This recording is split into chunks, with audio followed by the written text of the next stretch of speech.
इस वीडियो में हम करने जा रहे हैं ह्यूमन फिजियोलॉजी का जो तीसरा चैप्टर है वो है बॉडी फ्लूइड्स एंड सर्कुलेशन। तो अगर मैं बॉडी फ्लूइड्स एंड सर्कुलेशन की बात करूं NEET point of the view से, तो body fluids and circulation human physiology का सबसे इंपॉर्टेंट चैप्टर है, क्योंकि इसमें फ्रिक्वेंटली क्वेश्चन पूछे गए हैं और इसमें 3 से 4 क्वेश्चन पूछे जाते ही जाते हैं। तो इससे पहले हमने किया था डाइजेशन एंड ऑब्जर्वेशन, उसके बाद हमने किया था breathing and exchange of gases. अब ये चैप्टर करेंगे, मैंने पहले भी बोला आपको, पहले हम ह्यूमन फिजियोलॉजी करेंगे, फिर उसके बाद बाकी जो चीज़ें हैं वो करेंगे।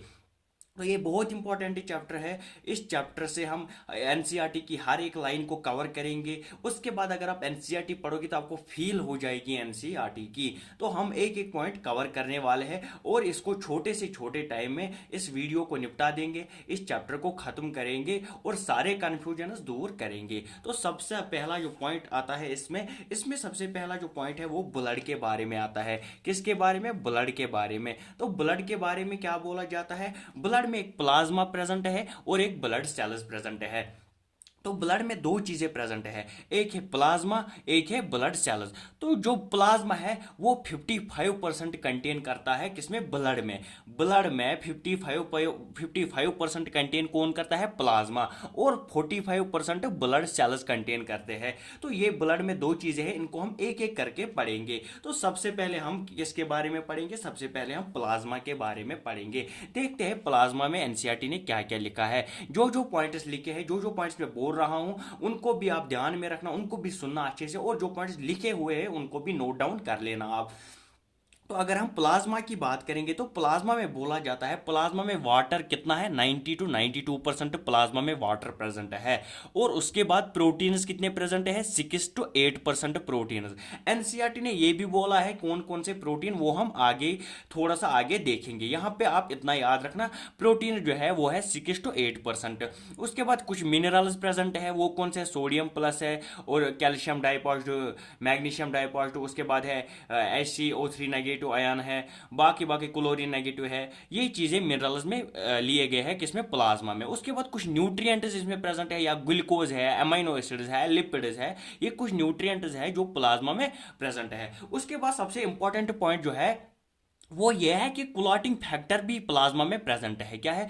क्लॉटिंग फैक्टर भी प्लाज्मा में प्रेजेंट है, लेकिन किस फॉर्म में? इनएक्टिव फॉर्म में। ये बहुत इंपॉर्टेंट पॉइंट है कि इनएक्टिव फॉर्म में क्लॉटिंग फैक्टर प्रेजेंट है, किसमें? प्लाज्मा में। किसमें? प्लाज्मा में। तो प्लाज्मा के बाद अगर मैंने बोला था आपको कि प्रोटीन्स के बारे में थोड़ा सा हम देखेंगे, तो प्रोटीन्स के बारे में जब हम देखते हैं तो कौन कौन से प्रोटीन्स होते हैं प्लाज्मा में? फाइब्रिनोजन हो सकता है, एल्ब्यूमिन हो सकता है और ग्लोबुलिन हो सकता है। कौन कौन? फाइब्रिनोजन, एल्ब्यूमिन और ग्लोबुलिन। अगर हम फाइब्रिनोजन की बात करेंगे तो फाइब्रिनोजन क्लॉटिंग में काम आता है। फाइब्रिनोजन किस में काम आता है? क्लॉटिंग में काम आता है। एल्ब्यूमिन जो है वो ऑस्मोटिक बैलेंस में काम आता है, और जो ग्लोबुलिन है वो डिफेंस में काम आता है। इंपॉर्टेंट पॉइंट है, इन पॉइंट्स को बहुत अच्छे से सुनना और याद भी रखना, यहीं पे याद करना इनको कि फाइब्रिनोजन क्लॉटिंग के काम आता है, albumin osmotic balance, globulin defence के काम आता है। ये थे प्लाज्मा में जो प्रोटीन्स थे उनके बारे में। उसके बाद अगर हम बात करेंगे किसकी? ब्लड सेल्स के बारे में। किसके बारे में बात करेंगे? ब्लड सेल्स के बारे में। तो ब्लड सेल्स में अगर हम देखेंगे, सबसे पहली जो ब्लड सेल है वो है आरबीसीएस। तो मैंने पहले भी बोला जो ब्लड सेल्स है वो 45% कंटेन करते हैं, किसमें? ब्लड में। 55% प्लाज्मा, 45% ब्लड सेल्स। तो ब्लड सेल्स में सबसे पहले हम पढ़ेंगे आरबीसीएस के बारे में। अगर हम आरबीसीएस का पहला पॉइंट देखेंगे, इनको हम इरिथ्रोसाइट्स भी बोलते हैं।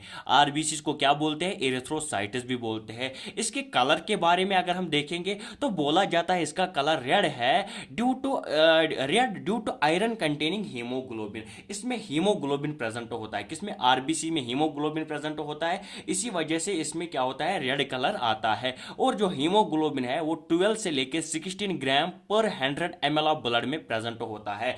यानी पर 100 ml ऑफ ब्लड में 12 से 16 ग्राम क्या होता है? हीमोग्लोबिन प्रेजेंट होता है। उसके बाद अगर न्यूक्लियस की बात करेंगे तो इंपॉर्टेंट पॉइंट बनता है, आरबीसी में न्यूक्लियस एब्सेंट होता है। लाइफ स्पैन की बात करेंगे तो 120 डेज का लाइफ स्पैन है किसमें, आरबीसीज में, बहुत इंपॉर्टेंट पॉइंट है। और अगर हम फंक्शन की बात करेंगे आरबीसीज की फंक्शन की क्या है, ट्रांसपोर्ट ऑफ गैसेज है। ये पॉइंट याद रखने, एर्थ्रोसाइट बोला जाता है, कलर रेड है हीमोग्लोबिन की वजह से, न्यूक्लियस एब्सेंट है इसमें, लाइफ स्पैन 120 डेज का है और फंक्शन क्या है, ट्रांसपोर्ट ऑफ गैसेज। उसके बाद अगला पॉइंट देखेंगे डब्ल्यूबीसीज के बारे में। तो अगर हम डब्ल्यूबीसीज की बात करेंगे तो डब्ल्यूबीसीज के बारे में देखो क्या क्या पॉइंट्स लिखे हैं एनसीईआरटी ने। तो बोला जाता है इनको ल्यूकोसाइटिस भी बोला जाता है और ये कलरलेस होते हैं। क्या है, कलरलेस होते हैं। या एनसीईआरटी ने दिया है कि इसमें जो न्यूक्लियस है वो प्रेजेंट होता है। क्या है, न्यूक्लियस जो है वो प्रेजेंट होता है। और ये पॉइंट लिखा है एनसीईआरटी ने कि जो शॉर्ट लिव्ड बहुत होते हैं, जो डब्ल्यूबीसीज होते हैं ना, वो बहुत शॉर्ट लिव्ड होते हैं। इनका फंक्शन है डिफेंस का। क्या फंक्शन है, डिफेंस का काम करते हैं डब्ल्यूबीसीज। लेकिन डब्ल्यूबीसीज में जो इंपॉर्टेंट पॉइंट है ना, इसके बाद आता है कि डब्ल्यूबीसीज की जब क्लासिफिकेशन हम करते हैं तो दो चीजें आती है। कौन सी दो चीजें आती हैं वो मैं आपको दिखाऊंगा। तो डब्ल्यूबीसीज में एक आता है ग्रेन्युलोसाइटिस, एक आता है एग्रेन्युलोसाइटिस। क्या क्या आता है, ग्रेन्युलोसाइटिस और एग्रेन्युलोसाइटिस। अगर हम ग्रेन्युलोसाइटिस की बात करेंगे ना तो तीन सेल्स आते हैं इसमें। कौन कौन, बेसोफिल्स आते हैं, इओसिनोफिल्स आते हैं और न्यूट्रोफिल्स आते हैं। बेसोफिल्स आते हैं, इओसिनोफिल्स आते हैं और न्यूट्रोफिल्स आते हैं। एग्रेन्युलोसाइटिस में आते हैं मोनोसाइट और लिम्फोसाइट। एग्रेन्युलोसाइटिस में दो चीजें, ग्रेन्युलोसाइटिस में तीन। तो अगर हम सबसे ज्यादा क्वांटिटी मतलब सबसे ज्यादा जो प्रेजेंट है वो कौन है, वो है न्यूट्रोफिल्स। तो न्यूट्रोफिल्स है 60 to 65% प्रेजेंट है। उसके बाद अगर हम सबसे कम देखेंगे, सबसे कम कौन प्रेजेंट है, सबसे कम है प्रेजेंट बेसोफिल्स, 0.5 से लेके 1% तक प्रेजेंट है। उसके बाद इओसिनोफिल्स की अगर बात करेंगे 2 to 3% प्रेजेंट है। मोनोसाइट्स की बात करेंगे 6 to 8% प्रेजेंट है। अगर लिम्फोसाइट्स की बात करेंगे 20 से लेके 25% तक प्रेजेंट है। अब इनका काम क्या है वो हम देखेंगे, लेकिन इस चार्ट को बड़े ध्यान से आप रखना, दिमाग में इसको फीड करके रखना, क्योंकि बेसोफिल्स की अगर हम बात करेंगे तो किसमें, इन्फ्लेमेटरी रिएक्शन में इन्वॉल्व होता है। एनसीईआरटी ने साफ साफ ये पॉइंट लिखा है कि जो बेसोफिल्स है ना वो इन्फ्लेमेटरी रिएक्शंस में इन्वॉल्व होता है। उसके बाद अगर हम इओसिनोफिल्स की बात करेंगे तो ये क्या बोलता है कि रेजिस्ट इन्फेक्शन। एनसीईआरटी ने ऐसे ही पॉइंट लिखा है कि रेजिस्ट इन्फेक्शन में काम आता है और कुछ एलर्जिक रिएक्शन में भी ये काम करता है। कौन, इओसिनोफिल्स। उसके बाद है न्यूट्रोफिल्स और मोनोसाइटिस। ये दो जो है ना, न्यूट्रोफिल्स और मोनोसाइटिस, ये है फैगोसिटिक। क्या है, फैगोसिटिक। इस एरो पे ध्यान रखना कि न्यूट्रोफिल्स और मोनोसाइट जो है वो है फैगोसिटिक। इस चार्ट को दिमाग में फीड कर लेना। उसके बाद अगर हम लिम्फोसाइट की बात करेंगे तो लिम्फोसाइट इम्यून रेस्पॉन्स में हेल्प करता है। किसमें, इम्यून सिस्टम में हेल्प करता है। कौन, लिम्फोसाइट। बेसोफिल्स का इन्फ्लेमेटरी रिएक्शन, इओसिनोफिल का रेजिस्टेंट इन्फेक्शन, न्यूट्रोफिल और मोनोसाइट का फैगोसिटिक, लिम्फोसाइट का इम्यून रेस्पॉन्स में हेल्प करता है। ये चीजें डब्ल्यूबीसीज में बहुत इंपॉर्टेंट बनते हैं। उसके बाद बात करेंगे प्लेटलेट्स की। किसकी, प्लेटलेट्स की। तो अगर हम प्लेटलेट्स की बात करते हैं तो प्लेटलेट्स में क्या बोला जाता है, इनको थ्रोम्बोसाइटिस भी बोलते हैं। क्या बोलते हैं, थ्रोम्बोसाइटिस भी बोलते हैं। और ये भी कलरलेस है। क्या है, ये भी कलरलेस है। लेकिन इनमें जो न्यूक्लियस है ना वो एब्सेंट है, इनमें न्यूक्लियस है ही नहीं। ये बात इंपॉर्टेंट याद रखना कि जो प्लेटलेट्स है इनमें न्यूक्लियस एब्सेंट होता है और ये शॉर्ट लिव्ड होते हैं। क्या होते हैं, और ये शॉर्ट लिव्ड होते हैं। और इनका फंक्शन क्या है, कोगुलेशन ऑफ ब्लड। क्या, ब्लड क्लॉटिंग में बहुत हेल्प करते हैं। तो होता क्या है कि अगर प्लेटलेट्स का थोड़ा सा काउंट जो है कम होगा तो क्या होगा, एक्सेस ब्लड लॉस होगा बॉडी से। तो ये इंपॉर्टेंट पॉइंट ये भी आप याद रखना। मैंने पहले भी बोला, मेरी बातों पर भी ध्यान देना, मैंने जो लिखा है आगे उस पर भी आपको ध्यान देना है। उसके बाद अगर हम बात करेंगे कुछ और पॉइंट्स की तो ये पॉइंट्स वो है जो मैंने अलग से लिए हैं। क्या क्या पॉइंट है, पहले ही बोला मैंने सीरम। तो सीरम की अगर हम बात करें, सीरम किसको बोलते हैं, अगर प्लाज्मा से हम क्लॉटिंग फैक्टर को माइनस करेंगे, अगर प्लाज्मा से हम क्लॉटिंग फैक्टर को निकाल देंगे तो उसको हम सीरम बोलते हैं। उसके बाद है इंपॉर्टेंट पॉइंट क्या है, ग्रेव यार्ड ऑफ आरबीसीज हम किसको बोलते हैं, तो ग्रेव यार्ड ऑफ आरबीसीज हम सुप्लीन को बोलते हैं। किसको, ग्रेव यार्ड ऑफ आरबीसीज हम सुप्लीन को बोलते हैं। और उसके बाद एक और इंपॉर्टेंट पॉइंट है कि platelets are cell fragments of megakaryocytes. यानी जो मेगा कैरियोसाइट्स है उसका जो फ्रेगमेंट है, सेल फ्रेगमेंट है, उसी को हम प्लेटलेट्स बोलते हैं। यानी प्लेटलेट्स किससे बना है, मेगा कैरियोसाइट्स से बना है। और मेगा कैरियोसाइट्स बोन मैरो में बना हुआ है, बोन मैरो से बना हुआ है। तो इंपॉर्टेंट पॉइंट है, ये चीजें याद रखनी है। उसके बाद चलते हैं हम ब्लड क्लॉटिंग पे। सबसे पहले हम करेंगे ब्लड क्लॉटिंग पे बात।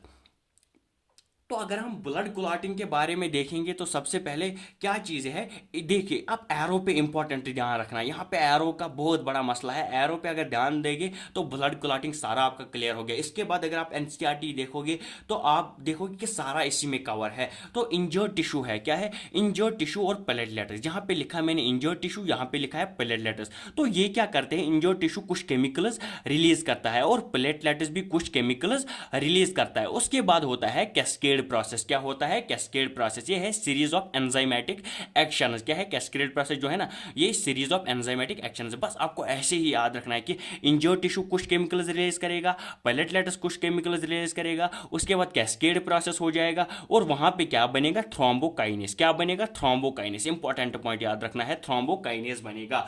उसके बाद क्या है, प्रोथ्रोम्बिन को थ्रोम्बिन में कन्वर्ट किया जाता है। किसमें, प्रोथ्रोम्बिन को थ्रोम्बिन में कन्वर्ट किया जाता है। और कौन करता है, एरो पर नजर रखना, कौन करता है, थ्रोम्बोकाइनेस करता है प्रोथ्रोम्बिन को थ्रोम्बिन में कन्वर्ट।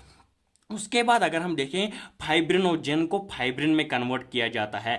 फाइब्रिनोजेन को फाइब्रिन में कन्वर्ट करते हैं और कौन करता है, थ्रोम्बिन करता है। प्रोथ्रोम्बिन को थ्रोम्बिन में कन्वर्ट करेगा थ्रोम्बोकाइनेस, फाइब्रिनोजेन को फाइब्रिन में कन्वर्ट करेगा कौन, थ्रोम्बिन। और कैल्शियम जो डाइपॉजिटिव है ना, इसका बहुत इंपॉर्टेंट रोल है किसमें, क्लॉटिंग में। ये इंपॉर्टेंट पॉइंट याद रखना है, कैल्शियम का ज्यादा इंपॉर्टेंट रोल है किसमें, क्लॉटिंग में। तो ये था क्लॉटिंग के बारे में। उसके बाद हम पढ़ेंगे सीधे ब्लड वेसल्स के बारे में। कुछ पॉइंटर्स लिखे एनसीईआरटी ने, वो हम पढ़ेंगे। किसके बारे में, ब्लड वेसल्स के बारे में लिखा है। तो ब्लड वेसल्स में आप देख सकते हैं, यहाँ पे लेयर्स मैंने लिखा है, यहाँ पे पोजीशन मैंने लिखा है, तो यहाँ पे जो है कंपोजिशन मैंने लिखा है लास्ट में। तो अगर हम लेयर्स की बात करेंगे ब्लड वेसल्स में, तो सबसे पहली जो लेयर है ट्यूनिका एक्सटर्ना। क्या है, ट्यूनिका एक्सटर्ना। आप यहीं पे इसको मैं याद करा के दूंगा आपको, यहीं पे आपने एक्सटर्ना से याद रखना है कि इसकी पोजीशन जो है वो आउटर मोस्ट है। एक्सटर्नल मतलब ही एक्सटर्नल, जो आउटर मोस्ट है, एक्सटर्ना से याद रखना, outer most, tunica externa outer most. और कंपोजिशन क्या क्या है इसमें, फाइब्रस कनेक्टिव टिश्यू प्रेजेंट है। क्या है, फाइब्रस कनेक्टिव टिश्यू और कोलेजन फाइबर्स इसमें प्रेजेंट है। किसमें, ट्यूनिका एक्सटर्ना में, फाइब्रस कनेक्टिव टिश्यू और कोलेजन फाइबर्स। उसके बाद अगर हम बात करेंगे ट्यूनिका मीडिया की, तो एम से मीडिया, एम से मिडल, याद रखना यहीं पे, एम से मीडिया, एम से मिडल, ट्यूनिका मीडिया मिडल। और इसमें क्या क्या कंपोजिशन है, स्मूथ मसल और इलास्टिक फाइबर्स। ये इंपॉर्टेंट है, स्मूथ मसल्स और इलास्टिक फाइबर्स। उसके बाद बात करेंगे ट्यूनिका इंटीमा, आई से इंटीमा, आई से इनर मोस्ट, आई से इंटीमा भी है, आई से इनर मोस्ट भी है। और इसमें जो कंपोजिशन वो है, वो क्या है, वो है सुकैमस एंडोथीलियम। याद रखना है, सुकैमस एंडोथीलियम, सुकैमस एंडोथीलियम। तो ये था ब्लड वेसल्स के बारे में। Tunica externa outer most, tunica media middle, tunica intima inner most. और इसमें क्या है, फाइब्रस कनेक्टिव टिश्यू और कोलेजन फाइबर्स है, स्मूथ मसल और इलास्टिक फाइबर्स है, और क्या है, सुकैमस एंडोथीलियम है। तो उसके बाद बात करेंगे ब्लड ग्रुप्स की, जो इंपॉर्टेंट टॉपिक बनता है इस चैप्टर में से। तो ब्लड ग्रुप्स के बारे में जब हम देखते हैं, तो यहाँ पे मैंने लिखा है ब्लड ग्रुप्स, यहाँ पे एंटीजेन्स है, यहाँ पे एंटीबॉडीज है, और यहाँ पे डोनर्स ग्रुप है। तो दो टाइप के ब्लड ग्रुप्स हमारी एनसीईआरटी ने दिए, एक है एबीओ और एक है आरएच। सबसे पहले हम करेंगे किसको, एबीओ को। किसको, एबीओ को करेंगे। तो अगर हम ब्लड ग्रुप्स की बात करेंगे, सबसे पहले ए है, ए। तो ए ब्लड ग्रुप में जो है एंटीजन ए है, ए ब्लड ग्रुप में एंटीजन ए होता है और एंटीबॉडी बी होती है। और जो डोनर ग्रुप होता है ना, जो डोनेट कर सकता है ए को, वो कौन है, वो ए भी हो सकता है और ओ भी हो सकता है। इंपॉर्टेंट याद रखना, यहाँ पे देखो ट्रेंड क्या फॉलो होती है, जो ब्लड ग्रुप होता है ना उसी टाइप का एंटीजन होता है। यानी कि ब्लड ग्रुप ए है, एंटीजन भी ए है, लेकिन एंटीबॉडी इसके अपोजिट होती है। एंटीबॉडी यहाँ पे क्या है, ए का बी है। बस ऐसे ही याद रखना है। उसके बाद अगर हम बात करेंगे ब्लड ग्रुप बी की, तो एंटीजन मैंने बोला सेम होगा, यानी कि बी ब्लड ग्रुप है तो एंटीजन भी बी होगा, और एंटीबॉडी अपोजिट होगी। एंटीबॉडी अपोजिट क्या होगी, ए। और इसका जो डोनर ग्रुप है वो है बी और ओ। उसके बाद अगर हम बात करेंगे ए बी की, यहाँ पे एंटीजन दो होंगे, ए भी होगा बी भी होगा, लेकिन एंटीबॉडी यहाँ पे कोई प्रेजेंट नहीं होगा। तो ये इंपॉर्टेंट पॉइंट आपको यहाँ पे नजर रखना है कि ए बी ब्लड ग्रुप में एंटीबॉडी कोई भी नहीं होती है। और डोनर ग्रुप क्या है, इसको ए भी दे सकता है, ए भी दे सकता है, बी और ओ भी दे सकता है। उसके बाद अगर हम बात करेंगे ब्लड ग्रुप ओ की, तो यहां पे भी इंपॉर्टेंट पॉइंट ये याद रखना है, इसमें कोई एंटीजन नहीं है। ओ ब्लड ग्रुप में कोई एंटीजन नहीं है। लेकिन अगर एंटीबॉडीज की बात करेंगे, ए भी है एंटीबॉडी और बी भी है एंटीबॉडी, और डोनर ग्रुप क्या है, डोनर ग्रुप ओ है। तो ये ब्लड ग्रुप के बारे में, A B O blood group के बारे में दिया गया है। तो उसके बाद इंपॉर्टेंट दो पॉइंट्स मैंने और लिखे हैं, तो उन इंपॉर्टेंट पॉइंट्स पे आप नजर रखना। क्या क्या है कि जो ए बी है ना, वो यूनिवर्सल एक्सेप्टर है, ए भी जो है वो यूनिवर्सल एक्सेप्टर है, यानी वो किसी का भी एक्सेप्ट कर सकता है, और ओ जो है ना वो यूनिवर्सल डोनर है, यानी कि वो किसी को भी दे सकता है। तो ये इंपॉर्टेंट पॉइंट याद रखना, ए बी यूनिवर्सल एक्सेप्टर है, ओ जो है वो यूनिवर्सल डोनर है। तो ये बहुत इंपॉर्टेंट पॉइंट था। उसके बाद आर एच की बात करेंगे, तो आर एच में क्या लिखा गया है, आर एच में दिया गया है आर एच पॉजिटिव हो सकता है या आर एच नेगेटिव हो सकता है। अगर आर एच फैक्टर प्रेजेंट हुआ तो R H positive, R H factor absent हुआ तो आर एच नेगेटिव। और ये क्या बोला जाता है कि 80% ह्यूमन्स में आर एच पॉजिटिव होता है, 80% ह्यूमन्स में आर एच पॉजिटिव होता है। लेकिन इसमें जो एनसीईआरटी ने इंपॉर्टेंट केस दिया है ना, वो मैंने सम अप किया है बहुत सिंपल लाइंस में, उसको आप नजर रखना। तो वो केस क्या है, आरएच के बारे में दिया गया, उसमें से क्वेश्चन पूछे जाने के चांसेस बहुत ज्यादा है। तो एक स्पेशल केस दिया है कि बोला जाता है कि अगर आरएच नेगेटिव मदर हुई, अगर आरएच नेगेटिव मदर हुई और उसका जो फीटस है वो आरएच पॉजिटिव हुआ, सिंपली ध्यान रखना, समझ लेना इस चीज को कि अगर आरएच नेगेटिव मदर हुई और आरएच पॉजिटिव फीटस हुआ, जब फर्स्ट बेबी होगा ना वो नॉर्मल होगा, जब फर्स्ट बेबी होगा नॉर्मल होगा, उस वक्त कोई भी मिक्सिंग ब्लड की नहीं होगी, उस वक्त कोई भी मिक्सिंग ब्लड की नहीं होगी, क्योंकि वहां पे प्लेसेंटा प्रेजेंट होगा, इसीलिए क्या है कि मिक्सिंग नहीं होगी। लेकिन यहाँ पे ध्यान रखना कि मदर जो है वो आर एच नेगेटिव है और फीटस जो है आर एच पॉजिटिव है। लेकिन जब डिलीवरी होगी ना, यहाँ पे लिखा है जब डिलीवरी होगी तो मिक्सिस के चांसेस हो सकते हैं, तो मिक्सिस के चांसेस हो सकते हैं, कहाँ पे जब डिलीवरी होगी वहां पे मिक्सिस के चांसेस हो सकते हैं। लेकिन जो पहला जो बच्चा होगा वो सेफ हो जाएगा, वो सेफ हो जाएगा। अब क्या करेगा, अब जब मिक्सिस के चांसेस मिक्सिंग के चांसेस हो सकते हैं, वहां पे जो आर एच नेगेटिव मदर है ना वो एंटीबॉडी बनाएगी, किसके खिलाफ, आर एच पॉजिटिव के खिलाफ। वही पॉइंट लिखा है कि R H negative mother makes antibody against R H antigen, यानी जो आर एच नेगेटिव मदर है वो आर एच पॉजिटिव के खिलाफ एंटीबॉडीज बनाएगी। अब क्या बनाएगी, एंटीबॉडीज बनाएगी। जब एंटीबॉडीज बनाएगी, अब आर एच नेगेटिव मदर के पास क्या है, एंटीबॉडीज है, क्या है, एंटीबॉडी। अगर अब और एक प्रेगनेंसी आ गई, अगर और एक प्रेगनेंसी आ गई तो ये मसला हो सकता है कि जो एंटीबॉडी आर एच मदर ने, आर एच नेगेटिव मदर ने बनाई, वो अब क्रॉस कर सकता है, वो अब क्रॉस कर सकता है, किस में जा सकता है, फीटस में अब जा सकता है। यानी antibodies cross placenta in subsequent pregnancy, यानी अगर अब प्रेगनेंसी हुई तो ये एंटीबॉडीज उसमें जा सकते हैं। अगर ये एंटीबॉडीज अब फीटस में चले गए, उससे क्या हो सकता है, उसे सेवर एनीमिया हो सकता है और जॉन्डिस हो सकता है। क्या हो सकता है, एनीमिया हो सकता है और जॉन्डिस हो सकता है, एवन की डेथ भी हो सकती है, इवन की डेथ भी हो सकती है। तो इसी कंडीशन को हम क्या बोलते हैं, इरिथ्रोब्लास्टोसिस फिटालिस, क्या बोलते हैं, इरिथ्रोब्लास्टोसिस फिटालिस। तो ये इंपॉर्टेंट चार्ट है, ये आपको याद रखना है कि जो पहला बेबी होगा वो नॉर्मल होगा, उसके बाद क्या है, मिक्सिस के चांसेस है, उसके बाद क्या करेगा, आर एच नेगेटिव मदर जो है एंटीबॉडीज बनाना स्टार्ट करेगी, उसके बाद जो वो एंटीबॉडीज है वो अगला जो बच्चा आएगा उसमें हो सकते हैं, तो उसकी वजह से उसमें एनीमिया हो सकता है या जॉन्डिस हो सकता है। तो इस केस को हम क्या बोलते हैं, इरिथ्रोब्लास्टोसिस फिटालिस। तो उसके बाद अगर हम बात करेंगे किस पे, सर्कुलेटरी पाथवेज पे, तो सर्कुलेटरी पाथवेज पे अगर हम बात करेंगे तो क्या हो सकता है, या ओपन हो सकता है या क्लोजर सिस्टम हो सकता है, या होगा ओपन या क्लोजर। अगर हम ओपन में बात करेंगे तो ओपन में साइनसिस जो है वो प्रेजेंट है और जो क्लोजर में है वो एब्सेंट है। बस इतना सा याद यहाँ पे रखना है कि जो ओपन में है वो साइनसिस जो है वो प्रेजेंट होगा और जो क्लोजर में है वो एब्सेंट होगा। और जो रेगुलेशन ऑफ ब्लड फ्लो जो होगा ना वो इम्प्रिसाइज होगा, इसमें किसमें, ओपन में इम्प्रिसाइज होगा और क्लोजर में होगा प्रिसाइज। बस ये इंपॉर्टेंट पॉइंट यहां पे याद रखने हैं। उसके बाद इसमें एग्जांपल्स भी दिए हैं, ओपन किस में है और क्लोज्ड किस में है, तो वो एग्जांपल्स यहां पे है। तो क्या है, जो ओपन सिस्टम है, ओपन किस में, आर्थ्रोपोड्स में है और मोलस्कस में है। आर्थ्रोपोड्स में ओपन है और इसमें एग्जांपल्स है इंपॉर्टेंट, एग्जांपल्स बहुत इंपॉर्टेंट है इसमें।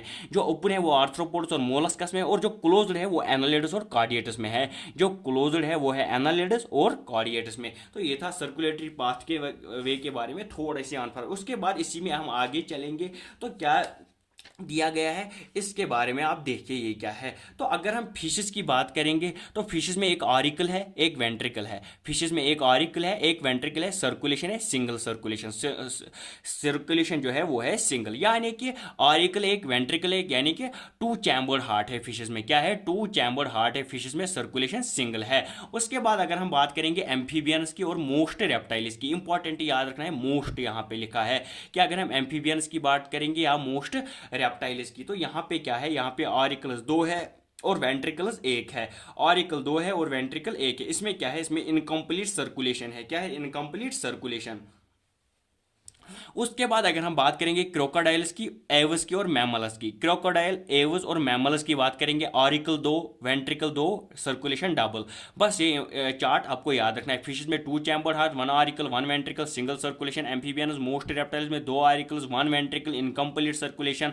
और क्रोकोडाइल, एवस और मैमल्स में 2 ऑरिकल 2 वेंट्रिकल और डबल सर्कुलेशन है। तो ये इंपॉर्टेंट पॉइंट्स थे कुछ। उसके बाद थोड़ा सा दिया है लिम्फ के बारे में। तो अगर हम लिम्फ के बारे में कुछ पॉइंट्स निकाल के देखेंगे तो लिम्फ के बारे में लिखा है ये टिश्यू फ्लूइड भी हम इसको बोलते हैं। लिम्फ के बारे में बोला गया है, इसको हम टिश्यू फ्लूइड भी बोलते हैं। और ये कलरलेस होता है। लिम्फ क्या होता है, लिम्फ कलरलेस होता है। इंपॉर्टेंट पॉइंट क्या होता है यहाँ पे कि रिच इन लिम्फोसाइट्स, में बहुत सारे लिम्फोसाइट्स प्रेजेंट हो सकते हैं।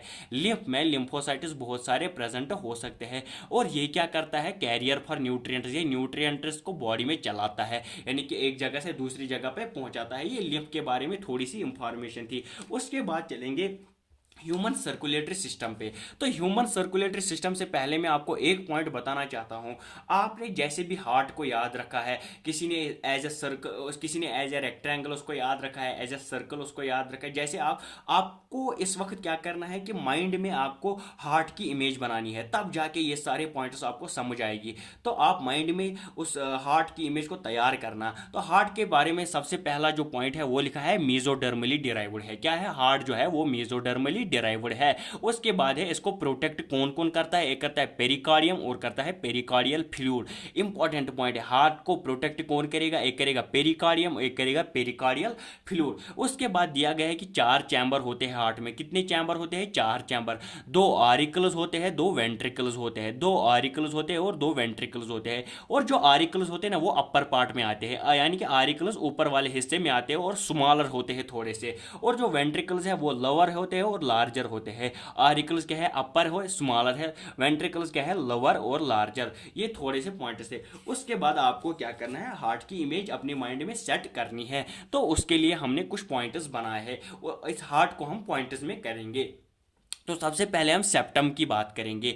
अगर हम ऑरिकल्स के दरमियान बात करेंगे, बिटवीन ऑरिकल्स, 2 ऑरिकल्स के दरमियान क्या आता है, इंटर एट्रियल सेप्टम आता है। क्या आता है, इंटर एट्रियल सेप्टम आता है। अगर हम वेंट्रिकल्स, बिटवीन वेंट्रिकल्स, अगर हम वेंट्रिकल्स के दरमियान की बात करेंगे तो क्या आएगा, इंटर वेंट्रिकुलर सेप्टम। क्या आएगा, इंटर वेंट्रिकुलर सेप्टम आएगा। लेकिन अगर हम ऑरिकल और वेंट्रिकुलर के बीच में बात करेंगे, किस किस के बीच में, ऑरिकल एंड वेंट्रिकल के बीच में, तो क्या आएगा, ऑरिक्यूलो वेंट्रिकुलर सेप्टम। यानी ऑरिकल्स के दो के दरमियान क्या आएगा, इंटर एट्रियल, वेंट्रिकल्स 2 के दरमियान क्या आएगा, इंटर वेंट्रिकुलर सेप्टम। ऑरिकल और वेंट्रिकल के बीच में क्या आएगा, ऑरिक्यूलो वेंट्रिकुलर सेप्टम। क्या आएगा, ऑरिक्यूलो वेंट्रिकुलर सेप्टम। तो ये था सेप्टम के बारे में। उसके बाद अगर हम बात करेंगे वैल्व्स के बारे में, वैल्व जो प्रेजेंट है होते हैं हार्ट में। तो अगर हम राइट एट्रियम और राइट वेंट्रिकल की बात करें, किसकी, राइट एट्रियम और राइट वेंट्रिकल के दरमियान जो वैल्व आएगा वो कौन आएगा, वो आएगा ट्राइकस्पिड वैल्यू। राइट एट्रियम और राइट वेंट्रिकल के दरमियान क्या आएगा, ट्राइकस्पिड वैल्यू। और जो लेफ्ट ऑरिकल और लेफ्ट वेंट्रिकल है, लेफ्ट ऑरिकल और लेफ्ट वेंट्रिकल के बीच में जो आएगा वो आएगा बाइकस्पिड या मिट्रल, उसको हम बोलते हैं बाइकस्पिड या मिट्रल वैल्यू, उसको हम बोलते हैं। At base of pulmonary artery या at base of aorta, aorta के बेस पे या पल्मोनरी आर्टरी के बेस पे क्या आएगा, सेमिल्यूनर वैल्यू आएगा। बस इन वैल्यूज को याद रखना। ट्राइकस्पिड राइट के बीच में आएगा, बाइकस्पिड लेफ्ट के बीच में आएगा, और जो बेस पे आएगा वो कौन आएगा, वो आएगा सेमिल्यूनर वैल्यूज। उसके बाद हम थोड़े से नोड्स के बारे में देखेंगे। तो सबसे पहले हम देखेंगे एस ए नोड के बारे में। एस ए नोड को हम पेस मेकर भी बोलते हैं। क्या बोलते हैं, पेस मेकर भी बोलते हैं। ये कहां पे प्रेजेंट होगा, right upper corner of right atrium, यानी जो राइट एट्रियम है ना उसके अपर कॉर्नर में और राइट साइड में प्रेजेंट होगा। राइट एट्रियम में राइट साइड में ही प्रेजेंट होगा, लेकिन अपर कॉर्नर में प्रेजेंट होगा। उसके बाद अगर हम देखेंगे एवी नोड को, किसको, एवी नोड को, वो कहां पे, वो भी राइट एट्रियम में प्रेजेंट होगा, लेकिन लोअर साइड में, किसमें, लोअर साइड में, लोअर कॉर्नर पे प्रेजेंट होगा, लेकिन लेफ्ट साइड में होगा, left lower corner of right atrium. उसके बाद एवी बंडल की बात करेंगे, इंटरवेंट्रिकुलर सेप्टम, जो इंटरवेंट्रिकुलर सेप्टम है वहां पे क्या होगा, वहां पे एवी बंडल होगा। तो एवी बंडल ही आगे जाके क्या बनाता है, परकिंजी फाइबर्स बनाता है, जो कहां पे होता है, divides at apex of ventricle, divides at apex of ventricle. तो यहां पे ये पॉइंट तो आपको याद रखनी है। इसीलिए मैंने बोला था थोड़ा सा हार्ट की इमेज अपने माइंड में फिक्स करना, तब जाके इन पॉइंट्स को पढ़ना तो बहुत अच्छे से ये समझ आ जाएगा। उसके बाद हम बात करेंगे किसकी, टाइप्स ऑफ सर्कुलेशन की। तो टाइप्स ऑफ सर्कुलेशन में जो एनसीईआरटी ने सबसे पहले दिया है वो क्या है, वो है डबल सर्कुलेशन के बारे में। डबल सर्कुलेशन में दो चीजें आएगी, एक आएगी पल्मोनरी, एक आएगी सिस्टमिक। एक आएगा पल्मोनरी, एक आएगा सिस्टमिक। तो पल्मोनरी में क्या है, जो राइट वेंट्रिकल है ना, राइट वेंट्रिकल से कहां पे ब्लड जाएगा, लंग्स में जाएगा। राइट वेंट्रिकल से जाएगा लंग्स में ब्लड, लंग्स से कहां पे जाएगा, लेफ्ट लेफ्ट एट्रिया में जाएगा। राइट वेंट्रिकल से लंग्स, लंग से लेफ्ट साइड में जाएगा, लेकिन लेफ्ट एट्रिया में जाएगा। तो जो राइट वेंट्रिकल से लंग्स में, उसको कौन पहुंचाएगा, यहाँ पे पल्मोनरी आर्टरी पहुंच जाएगी। कौन पहुंचाएगा, पल्मोनरी आर्टरी। लंग से यहाँ पे कौन पहुंचेगा, पल्मोनरी वेन। लंग से यहाँ पे पहुंचेगा पल्मोनरी वेन। इस चार्ट को बस ऐसे ही आपको याद रखना है। सिस्टमिक में अगर हम देखेंगे, लेफ्ट वेंट्रिकल से टिश्यूज में जाएगा। लेफ्ट वेंट्रिकल से अगर टिश्यूज में जाएगा तो कौन ले जाएगा, अयोटा ले जाएगा। टिश्यू से राइट में कौन ले जाएगा, वेना केवा ले जाएगा। टिश्यू से राइट में कौन ले जाएगा, वेना केवा ले जाएगा। बस ये आपको याद रखना है।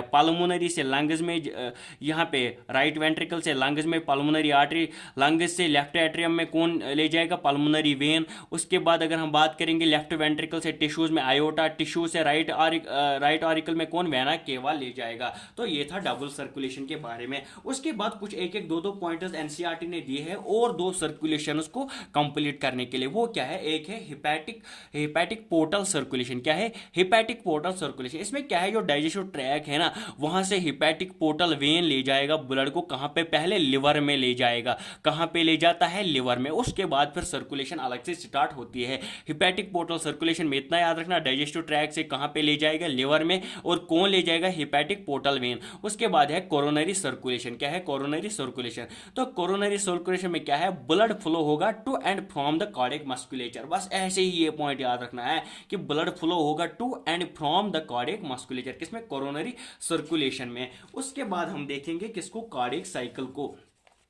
तो कार्डियक साइकिल को सिंपली हम समझते हैं, ज़्यादा इसमें कॉम्प्लेक्स नहीं बनाएंगे इसको। पहले हम देखेंगे हार्ट बीट रेट। तो 72 times per minute heart beat rate होगा। हार्ट बीट रेट जो होगा वो 72 टाइम्स पर मिनट होगा। उसके बाद अगर हम एक हार्ट बीट की बात करेंगे तो उसकी ड्यूरेशन होगी 0.8 सेकंड। एक हार्ट बीट की जो रेट है वो है 0.8 सेकंड, और इसी को हम बोलते हैं कार्डियक साइकिल। यानी एक कार्डियक साइकिल कितने में होता है, 0.8 सेकंड में एक कार्डियक साइकिल होता है। उसके बाद मैंने इस सर्कल से आपको समझाया है कि जो 0.1 सेकंड में वहां पे क्या हुआ, एट्रियल सिस्टोल। और जो सिस्टोल है ना, वो कंट्रैक्शन को यहां पे हम बोलते हैं, किसको, सिस्टोल जो है वो कंट्रैक्शन को बोलते हैं। यहां पे 0.1 सेकंड में एट्रियल कंट्रैक्शन होता है। उसके बाद क्या होगा, बाकी जो टाइम में है वो ये रिलैक्स रहेगा। यानी बाकी जो भी टाइम बचेगा 0.1 सेकंड के बाद ये रिलैक्स रहेगा। उसके बाद 0.3 सेकंड्स में क्या होगा, वेंट्रिकुलर सिस्टोल हो जाएगा। वेंट्रिकुलर सिस्टोल हो जाएगा। बाकी टाइम में क्या होगा, रिलैक्स होगा।